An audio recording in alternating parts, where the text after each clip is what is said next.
One of the things you will also have heard from me many times is the need for us as a network of services to innovate. Now, many people get scared when they hear the word innovation because they're not really sure exactly what it means. Innovation is, particularly in our context, is simply about introducing small changes to our network that actually enrich the quality of what we do for our clients, whether they be frail-aged people or younger people with disabilities. So don't get afraid of the word innovation. It simply means doing things a little bit differently. And it doesn't mean that they're expensive things either. They can be very small things. Good example, some of our services have been exploring with both the RSPCA and other organisations that are looking after animals, particularly dogs and cats, is that they are looking to get younger people involved in volunteering for Meals on Wheels, because we know that once they start to volunteer, they like it and they will stay. The difficulty is actually getting them involved in the first place. Now, what's a good way to get younger people involved in volunteering with older people? Well, it's pets. Most young kids love pets, and the difficulty that the RSPCA have been expressing to us over recent years is that often they have to take away from the older person living by themselves at home, to take away the pet, because the person may be becoming forgetful, they may be suffering from minor dementia, and they are simply failing to feed the animal, they're failing to take it to the vet, they're failing to take it for walks, they're failing to care for it properly. The difficulty with that is that the RSPCA has to take the pet away. That can be catastrophic for that older person because it may be the only sentient being in that person's life on a day-to-day basis, apart from our volunteers who come in. So that's the being that is with that person all day and all night. And if you take that pet away, we know that in some instances that can lead to an early death for that person. So what we're saying is try little innovations like that. There's also, as you know, the wine trial that we've done that's been going for about 7 or 8 years now, both in the Hunter Valley, that's with Oakvale Wines, and also with Casella Wines down in the Riverina. And that's been going superbly well at giving people a choice.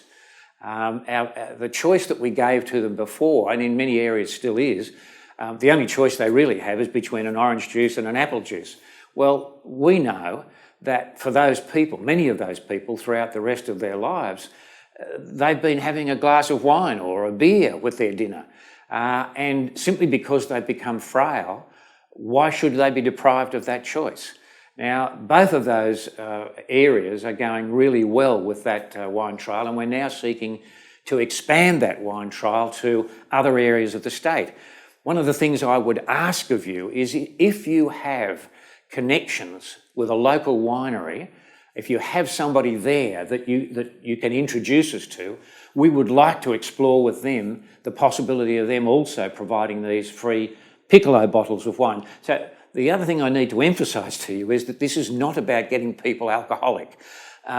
This is about providing a small piccolo bottle once a week to that person, which can be a real plus for them in having that with their meal on a once-a-week basis. In fact, we already know that in many instances, we've got anecdotal stories about people standing at the front door waiting for the meal to come, and they've got their wine glass in their hand.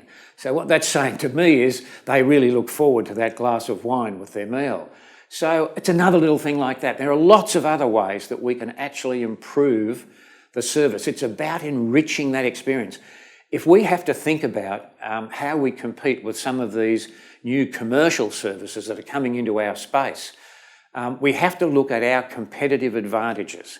And the competitive advantages we have is not necessarily the meal. The meal's important, and the meal needs to be a nutritious meal, but we also have other advantages that no private sector organisation can compete with, and that is the volunteer, and that's why I always say the volunteers are crucial to our service.